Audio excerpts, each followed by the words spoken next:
ரிஷபராசி என்பர்கள் இப்போ நான் சொல்லக்கூடிய ஒரு விஷயத்த கண்டிப்பாக கமெண்ட் செக்ஷனில் ஒரு 3 டைம் பதிவிட்டுட்டு உங்களுடைய வீடுகளில் எப்போ நீங்கள் ஃப்ரீயாக இருக்கீங்களோ சரி, இல்லை பூஜை அறையில் அமர்ந்திருக்கும் போதும் சரி, இந்த பெயரை சொல்லி 3 டைம் போற்றி சொல்லுங்கள். இது ஒரு மிகப்பெரிய உங்களுடைய வாழ்க்கையில் மாற்றம் தரக்கூடிய ஒரு முக்கியமான நாட்களாக இனி வரக்கூடிய நாட்கள் அமைவதற்கு இந்த மந்திரம் உங்களுக்கு மிகப்பெரிய ஒரு உயிராக அமையும். இப்போ நான் சொல்லக்கூடிய விஷயத்த நல்லா புரிஞ்சுக்கோங்க. ஓம் அப்படிங்கிறது பிரபஞ்ச வார்த்தை. இப்போ நான் சொல்லக்கூடிய பெயரானது உங்களை காப்பாற்றக்கூடிய ஒரு முக்கியமான ஒரு பெயர். அதற்கு பிறகு போற்றி அப்படின்னு நீங்கள் சொல்லக்கூடியது அந்த அம்மனை வணங்குவதற்கான ஒரு பெயர். ஸோ அதை வாழ்த்து வணங்குறதுக்காக அந்த போற்றி அப்படிங்கிறத சொல்கிறோம். நீங்கள் நமக அப்படின்னு சொல்லலாம், போற்றி அப்படின்னு சொல்லலாம். இந்த 2 விஷயங்கள் இறைவனை போற்றுவதற்காக சொல்லக்கூடிய ஒரு வார்த்தை. சரிங்க, நான் சொல்கிற விஷயத்துக்கு போட்டுக்கோங்க. ஓம் தேவி காத்தியாயனி போற்றி, ஓம் தேவி காத்தியாயனி போற்றி, ஓம் தேவி காத்தியாயனி போற்றி. இதை கண்டிப்பாக 3 டைம் கமெண்ட் செக்ஷனில் பதிவிடுங்க, உங்களுக்கே புரிஞ்சிடும். ஓம் தேவி காத்தியாயனி போற்றி, ஓம் தேவி காத்தியாயனி போற்றி, ஓம் தேவி காத்தியாயனி போற்றி. இதன் மூலமாக எவ்வளோ பெரிய நன்மை கிடைக்கும் அப்படிங்கிறத நான் இந்த வீடியோ ஃபுல்லாக சொல்ல போகிறேன். இது உங்களுக்கு இந்த டைமில் ஏன் இதை நீங்கள் பயன்படுத்தணும் அப்படிங்கிறது நான் இந்த வீடியோவில் சொல்ல போகிறேன். இது ஒரு முக்கியமான ஒரு மந்திரம். இது உங்களுக்கு மிகப்பெரிய ஒரு நன்மை தரக்கூடிய ஒரு மந்திரம். கண்டிப்பாக இந்த வீடியோவை ஸ்கிப் பண்ணாமல் பாருங்கள்.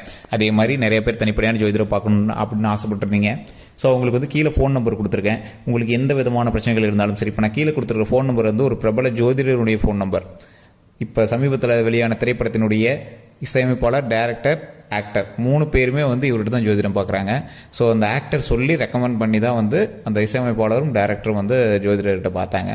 ஸோ எல்லா விஷயத்துக்குமே விஐபிஸ் நிறைய பேர் பார்த்துட்டு தான் இருக்காங்க. நீங்கள் கனவுல கூட நினைக்காத இவங்களாம் ஜோதிடம் பார்ப்பாங்களா அப்படின்னு நினைக்காத அளவுக்கு சில விஐபிஸ் எல்லாமே அவர்கிட்ட தான் பார்த்துட்டு இருக்காங்க. ஸோ இது மட்டும் இல்லை, நிறைய விஷயங்கள் சீக்ரெட்டாகவும் மெயின்டைன் பண்ணிட்டு இருக்காங்க. ஸோ உங்களுக்கு வேணும் அப்படின்னா அவருடைய ஃபோன் நம்பர் நான் கீழே கொடுத்துருக்கேன். ஸோ விஐபிக்கெலாம் பார்க்குறாங்க, அதிகமாக காசு கேட்பாங்க அப்படிலாம் நீங்கள் நினைக்க வேண்டாம். ஒரு மிடில் கிளாஸ் ரேஞ்சுக்கு எவ்வளோ இது பண்ணுவாங்களோ அவ்வளோதான் அஃபோர்டபுளாக தான் இருக்குது. கீழே நான் ஃபோன் நம்பர் கொடுத்துருக்கேன், நீங்கள் ஃபோன் பண்ணி அவர்கிட்ட பேசி தெரிஞ்சுக்கலாம். நிறைய ஜோதிடர்களும் இவர்கிட்ட கிளாஸ் எடுத்துக்கிறாங்க. அதாவது கிளாஸ் ஒரு 200 பேருக்கு பக்கமாக வச்சு கிளாஸ் மாதிரி கொடுத்துட்ருக்காரு. ஸோ அவங்களுக்கு தேவையான எல்லா விஷயங்களுமே சொல்லியும் கொடுத்துட்ருக்காரு. வசியம் சம்மந்தப்பட்டது, திருமணம் சம்மந்தப்பட்டது, குழந்தை சம்மந்தப்பட்டது, தொழில் சம்மந்தப்பட்டது, எந்த மாதிரி விஷயம், அதாவது கேஸு, வம்போடுகள், எல்லா விஷயத்துக்குமே சொல்யூஷன் வச்சிருக்காரு. எல்லா விஷயத்தையுமே சரி பண்ணி கொடுத்துட்றாரு. ஸோ உங்களுக்கு வேணும் அப்படின்னா ஃபோன் பண்ணி நீங்கள் பேசி தெரிஞ்சுக்கலாம். உங்களுக்கு பிறந்த தேதி, பிறந்த நேரம், பிறந்த ஊர் உங்களுக்கு தெரிஞ்சது அப்படின்னா போதுமானது. 4 லாங்குவேஜில் ஜோதிடம் பார்ப்பார். இதான் இதில் இருக்கிறதுல ஹைலைட்டு. 4 லாங்குவேஜில் கிட்டத்தட்ட 4-5 ஸ்டேட்டுக்கு ஒரு ஜோதிடம் பார்த்துட்ருக்காரு. இதுதான் மிகப்பெரிய ஹைலைட்டு. ஸோ உங்களுக்கு வேணும் அப்படின்னா கீழே ஃபோன் நம்பர் கொடுத்துருக்கேன், ஃபேஸ்புக்கில் ஸ்க்ரீன்லேயே ஓடிருக்கோம், நீங்கள் ஃபோன் பண்ணி பேசி தெரிஞ்சுக்கலாம். சரி சார், இப்போ இந்த ரிஷபராசிக்காரர்களை ஏன் நான் இந்த மந்திரம் சொல்ல சொன்னேன்? ஓம் தேவி காத்தியாயினி போற்றி, ஓம் தேவி காத்தியாயினி போற்றி, ஓம் தேவி காத்தியாயினி போற்றி. இது எதற்காக உங்களை சொன்னேன் அப்படிங்கிறது தான் இப்போ இந்த வீடியோவில் சொல்ல போகிறேங்க. உங்களுக்கு இந்த ரிஷபராசியை பொறுத்த வரைக்கும் காப்பாற்றக்கூடிய ஒரு முக்கியமான தேவதை துர்க்கை அம்மன். நிறைய பேருக்கு தெரிஞ்சிருக்கும். இந்த ராசியோட சிம்பிளில் பார்த்துருந்தீங்க அப்படின்னாலும் தெரிஞ்சிருக்கும், இல்லை நீங்கள் நார்மலாக பார்த்துருந்தீங்க அப்படின்னாலும் துர்க்கை அம்மன் வழிபாடு தான் உங்களுக்கு அப்படிங்கிற நிறைய பேர் தெரிஞ்சிருக்கும்.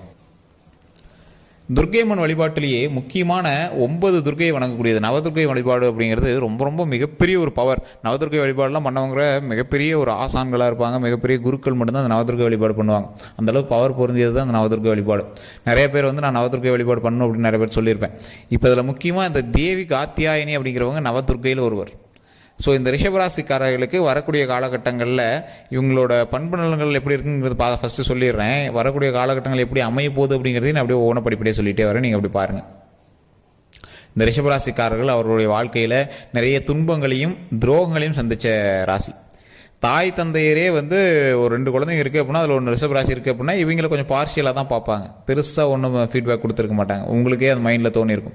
சொத்து பிரச்சனை இல்லை, காடு பிரச்சனைலாம் உங்களுக்கு நல்லா கிளியராகவே அது புரிய ஆரம்பிச்சிருக்கும். என்ன இவங்களுக்கு மட்டும் கொஞ்சம் ப்ரிஃபர் பண்ணுறாங்க, நம்மளுக்கு எதுவும் பண்ணலையே அப்படிங்கிற மாதிரிலாம் உங்களுக்கு தோண ஆரம்பிச்சிருக்கும். நீங்கள் சேர்த்தி வைத்த நிறையா விஷயங்கள் மனதிற்குள்ளேயே வைத்து நிறைய நாள் குழம்பிய காலங்கள் அதிகம்.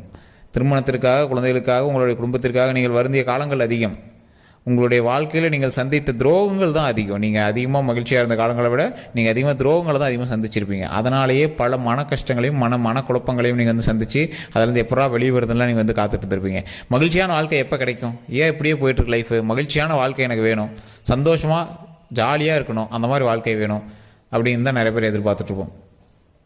கடன் பிரச்சனைலாம் தீரணும், உடல் ஆரோக்கியமாக இருக்கணும், சந்தோஷமான வாழ்க்கை வேணும் அப்படின்னு நிறைய பேர் காத்துட்ருப்போம். கண்டிப்பாக அது எல்லாமே கிடைக்கும். மகிழ்ச்சியான காலகட்டம் இனி வரக்கூடிய நாட்கள் அமைய போகுது, அமையும். நிறைய பேரோட கேள்விகள் என்ன அப்படின்னா, இந்த ரிஷபராசியை பொறுத்த வரைக்கும் சார் இத்தனை நாட்கள் கஷ்டப்பட்டதெல்லாம் ஓகே, இனி வரக்கூடிய காலங்களாவது மகிழ்ச்சியாக இருப்போமா? என்ன செய்தால் இது நடக்கும் அப்படிங்கிற மாதிரி தான் உங்களோட கேள்விக்குறிகள் இருக்கும்.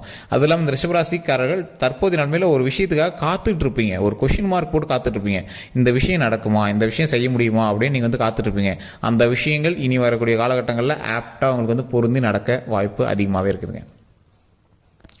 நீங்கள் தொழில் அமைக்கிறதுக்காக வேண்டிட்டு இருந்தீங்களா, குழந்தைக்காக, திருமணத்திற்காக, எதுக்காக நீங்கள் வேண்டிட்டு இருந்தீங்க அப்படின்னாலும் சரி, இனி வரக்கூடிய காலகட்டங்கள் உங்களுக்கு அமைகிறதுக்கான வாய்ப்புகள் அதிகமாக இருக்குது.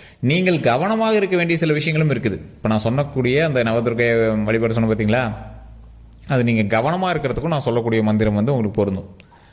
ஓம் தேவி காத்தியாயினி நமக, ஓம் தேவி காத்தியாயினி நமக, ஓம் தேவி காத்தியாயினி நமக. இது நீங்கள் கமெண்ட் செக்ஷனில் மறக்காமல் பதிவிடுங்க. இதன் மூலமாக என்னெல்லாம் நன்மை இருக்குது அப்படிங்கிறது இப்போ நீங்கள் தெரிஞ்சுக்குவீங்க.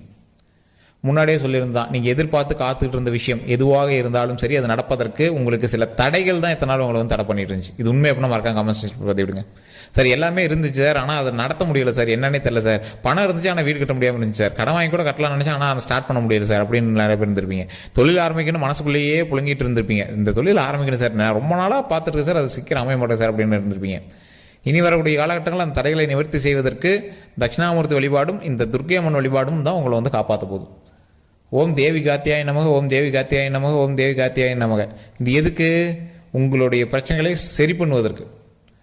உடல் ரீதியாக உங்களுக்கு சின்ன சின்ன உபாதைகள் ஏற்படுறதுக்கான வாய்ப்புகள் அதிகமாக இருக்குது. அப்படி எது தோன்றினாலும் உடனே வந்து டாக்டரை பார்த்துருங்க. மன ரீதியாக குழப்பங்கள், தூக்கம் இல்லாமல் இருக்கக்கூடிய நாட்கள்லாம் இருக்கிறதுக்கான வாய்ப்புகள் இருக்குது. அதெல்லாம் வந்து சரி பண்ணிடும். அதை தேவி காத்தியாய நமக அப்படிங்கிற மந்திரங்கள் மூலமாகவே டெய்லி சொல்லிவிட்டு எந்த குழப்பமும் இல்லாமல் இறைவன்கிட்ட உங்களுடைய பிரச்சனையை சால்வ் பண்ணிக்கணும். இறைவன்கிட்ட வணங்கும் போது எப்படி வணங்கணும்? உங்களுக்கு என்ன பிரச்சனை இருக்கோ அதை சொல்லி கிளியர் பண்ணி வணங்கணும். இது நடந்தால் நல்லாயிருக்கும், இதை சரி பண்ணி கொடு அப்படின்னு சொல்லி வணங்கணும். என்ன பண்ணுறதுன்னு தெரியல அப்படின்னு நீங்கள் வணங்கக்கூடாது. எந்த கடவுள்கிட்ட வணங்கும் போதும் சரி. இப்போ நான் அந்த ஓம் தேவி காத்தியாயின் நமக, ஓம் தேவி காத்தியாயின் நமக, ஓம் தேவி காத்தியாயின் நமக அப்படிங்கிற சொல்லக்கூடிய மந்திரத்தை நான் சொல்ல சொன்னேன். அந்த மந்திரத்தை சொல்லிவிட்டு நீங்கள் இறைவன்கிட்ட என்ன நினைக்கிறீங்க, என்ன வேணும்னு கேட்குறீங்க, அதை தெளிவாக ஃபஸ்ட்டு உங்களோட மைண்ட்லேருந்து ரெடி பண்ணிக்கோங்க. அப்புறமேட்டு அதை வந்து கேளுங்க. அது உடனே வந்து சால்வ் ஆகும். கண்டிப்பாக இறைவன் வந்து அந்த 12 நாட்களில் உங்களுக்கு மிகப்பெரிய நன்மையை கொடுப்பாரு. இந்த மந்திரத்தின் மூலமாக பல பேர் நன்மை அடைஞ்சிருக்காங்க. அந்த நவதுர்க்கை வழிபாட்டிலே இது ஒரு முக்கியமான வழிபாடு. இந்த துர்க்கை அம்மன்கிட்ட போனீங்க அப்படின்னா கண்டிப்பாக வந்து நெய் விளக்கு ஏற்றி வழிபட்டுட்டு முன்னாடி அந்த கோயிலை சுற்றி வரும்போது தட்சிணாமூர்த்தி பார்த்துருப்பீங்க. தட்சிணாமூர்த்திட்ட நெய் விளக்கை வச்சுட்டு சாமி வணங்கிட்டு இந்தாண்டு வந்து துர்க்கை அம்மன்ட்ட வணங்க.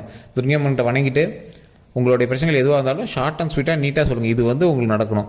சார் கடன் பிரச்சனை இருக்குது, அந்த கடன் பிரச்சனையெல்லாம் சால்வ் ஆகிற அளவுக்கு எனக்கு வருமானத்தை கூட லாபத்தை கொடு, எனக்கு வருமானத்தை கூட லாபத்தை கொடு, அப்படி தான் நீங்கள் வணங்கணும். அந்த பிரச்சனைன்னு சொல்லி வணங்காதீங்க. வருமானத்தை கொடு, லாபத்தை கொடு, அந்த லாபத்தை வச்சு நான் கடனை கட்டிடுறேன், இப்படி தான் நம்ம வந்து கடவுள்கிட்ட வணங்கணும். ஸோ இந்த மாதிரி விஷயங்கள் எதுவாக இருந்தாலும் நீங்கள் துர்க்கை அம்மன் வழிபாடு பண்ணீங்க அப்படின்னா இந்த டைமில் உங்களுக்கு வந்து சால்வ் ஆகும். நீங்கள் எதிர்பார்த்து காத்து கொடுத்த விஷயம் தொழிலாக இருந்தாலும் சரி, வீடு நிலம் வாங்குறது, அந்த மாதிரி எதுவாக இருந்தாலும் இந்த டைமில் வந்து நீங்கள் ஸ்டெப் எடுத்தீங்க அப்படின்னா நடக்கிறதுக்கான வாய்ப்புகள் அதிகமாக இருக்குது. உடல் ரீதியான விஷயங்களில் மட்டும் ரொம்ப கவனமாக இருந்துக்கணும். கண்டதை சாப்பிட்றது, வெளியூருக்கு ட்ராவல் பண்ணுறது, பைக்கில் ஸ்பீடாக போகிறது, இந்த மாதிரி விஷயங்கள்லாம் கொஞ்சம் தவிர்த்துக்கணும். வண்டி வாங்கினாலும் ரொம்ப ரொம்ப கவனம் தேவை. வேறு யார்கிட்ட வண்டி கொடுத்தீங்க அப்படின்னாலும் கொஞ்சம் கவனமாக இருங்க. டாக்குமெண்ட் ரீதியான விஷயங்கள், தொழில் ரீதியான விஷயங்களில் கீழே வேலை செய்கிறவங்கிட்ட கொஞ்சம் பார்த்து நடந்துக்கோங்க. துரோகங்கள் அதிகமாக சந்திச்சவங்களுக்கு அந்த தொழிலில் கூட உங்களோட பார்ட்னர்ஸோ இல்லை உங்களுக்கு கீழே வேலை பார்க்குறாங்க அப்படின்னா என்கிட்ட ரொம்ப ரொம்ப கவனமாக நடந்துக்கிட்டோம் அப்படிங்கிறது உங்களுக்கு இனிமேல் தெரிய ஆரம்பிக்கணும். யாருக்கிட்ட எந்த உண்மையை சொல்லணும், யாருக்கிட்ட எல்லாத்தையும் ஓப்பனாக சொல்லணும், உங்களுடைய வருமானத்தை யார்கிட்ட சொல்லணும், அதெல்லாம் உங்களுக்கு தெரிஞ்சு இனிமேல் நடந்துக்கணும். மெச்சூரிட்டியாக நடந்துக்கணும். இதுக்கு மேலே நீங்கள் ஏற்கனவே பயங்கர மெச்சூரிட்டி தான் இருந்தாலும் இதுக்கு மேலே நீங்கள் ரொம்ப மெச்சூரிட்டியாக நடந்துக்க வேண்டிய ஒரு காலகட்டம். ஸோ கல்வி ரீதியான விஷயங்கள் நிறைய பேர் அது இதுன்னு சொல்கிறாங்க அப்படின்னு குழந்தைகளோட லைஃப்பில் அது இதுன்னு டேர்ன் பண்ணிட்டு இருக்கக்கூடாது. அவங்களுக்கு என்ன தேவையோ அதை மட்டும் சரியாக பண்ணணும். உடல் ரீதியான விஷயங்கள் அவங்க சொல்கிறாங்க மெடிக்கலில் டேப்லெட் வாங்கி போட்டால் சரியாக போயிடும், அதெல்லாம் எதுவும் பண்ணக்கூடாது. உங்கள் லைட்டாக அதை பண்ணிச்சு அப்படின்னா உடனே டாக்டரை பார்த்துடணும். அதே மாதிரி இந்த டாக்குமெண்ட் ரீதியான விஷயங்கள், சொத்து, லீஸு இதெல்லாம் எடுத்துருக்கீங்க அப்படின்னா கிளியரான டாக்குமெண்ட் பர்ஃபெக்டாக நீங்கள் வந்து ரெடி பண்ணி வச்சுக்கணும். யார்கிட்டையும் கெஞ்சிட்டு யார்கிட்டையும் இது பண்ணிட்டு கூடாது. தெளிவான டாக்குமெண்ட்டாக பக்காவாக ரெடி பண்ணி வச்சுக்கணும். அதே மாதிரி வரக்கூடிய நாட்களில் எந்த ஒரு விஷயமாக இருந்தாலும் நீங்கள் இறை வழிபாடு பண்ணிட்டு பண்ணுறது ரொம்ப அவசியம். உங்களுடைய குலதெய்வ வழிபாடு ஃபஸ்ட்டு, அதுக்கப்புறமேட்டு துர்க்கையம்மன் வழிபாடு, மற்றபடி உங்களோட இஷ்ட தெய்வத்தோட வழிபாடு அப்படியே கன்னியாக பண்ணிட்டு வந்துடணும். ஸோ இதன் மூலமாகவே பல நன்மைகள் உங்களுக்கு காத்துட்ருக்கு. முடிஞ்சால் ஒரு 10 பேர்த்துக்கு தயிர் சாதமோ அல்லது எலுமிச்சை சாதமோ அல்லது புளி சாதமோ, இந்த மூணில் ஏதோ ஒன்று ஒரு 10 பேர்த்துக்கு கொடுங்க. அது பெருசாக கொடுக்கணும் அவசியம் இல்லை. ஒரு சின்ன ஒரு டீப்னியில் கூட போட்டு ஒவ்வொரு கரண்டி அப்படியே சும்மா ஒரு இலையில சின்ன சின்னதாக வச்சு கூட ஒரு 10 பேர்த்துக்கு கொடுக்கலாம். ரொம்ப ரொம்ப உங்களுக்கு நல்ல நடக்கும். ஸோ இதை பண்ணிவிட்டு நீங்கள் வந்து இன்னும் 12 நாட்கள் கழிச்சு கமெண்ட் செக்ஷனில் பதிவிடுங்க. சார் நீங்கள் சொன்ன மாதிரி தான் நடந்துச்சு அப்படின்னு நீங்கள் சொல்லுவீங்க. நீங்கள் காத்துட்ருக்கிற விஷயம் உண்மை அப்படின்னா நீங்கள் வந்து உண்மைன்னு கமெண்ட் பண்ணுங்கள். இப்போ நான் சொன்ன விஷயங்கள் நீங்கள் காத்துட்டு தான் இருக்கீங்க, ஆமாம் சார் நீங்கள் சொன்ன விஷயத்துக்காக காத்துட்டு தான் இருக்கேன் அப்படின்னா நீங்கள் வந்து கமெண்ட் செக்ஷன் பார்த்துருங்க. தொழிலில் மட்டும் கொஞ்சம் கவனம் தேவை, உங்கள் கீழே வேலை பார்க்குறீங்கன்னு கொஞ்சம் கவனம் தேவை, வண்டி வாங்கினாலும் கவனம் தேவை, மற்றபடி உங்களுக்கு ஒன்றும் ப்ராப்ளம் கிடையாது. லைஃப் அருமையாக இனிமேல் அமைய போகுது. ஸோ அந்த முன்னாடி நான் சொன்ன மந்திரம் அதை மட்டும் தெளிவாக பண்ணுங்கள். நவதுர்க்கை வழிபாடு ரொம்ப நல்லது, அது உங்களுக்கு மிகப்பெரிய நல்ல மாற்றத்தை கொடுக்கும். ஸோ இதுவரை நம்ம வீடியோவை பார்த்துட்டு லைக் பண்ணாமல் இருந்தீங்க அப்படின்னா லைக் பண்ணிக்கோங்க, பெல் பட்டன் ப்ரெஸ் பண்ணாமல் இருந்தீங்கன்னா ப்ரெஸ் பண்ணிக்கோங்க, சப்ஸ்கிரைப் பண்ணிக்கோங்க. அதே மாதிரி ஃபேஸ்புக்கில் பார்க்குறீங்க அப்படின்னா கண்டிப்பாக ஃபாலோ பண்ணிட்டு உங்களோட நண்பர்களுக்கு பகிருங்க. டவுட் எதுவாக இருந்தாலும் சரி கமெண்ட் செக்ஷனில் பதிவிடுங்க. கீழே ஃபோன் நம்பரும் கொடுத்துருங்க, அந்த ஃபோன் நம்பருக்கு ஃபோன் பண்ணி உங்களோட பிரச்சனை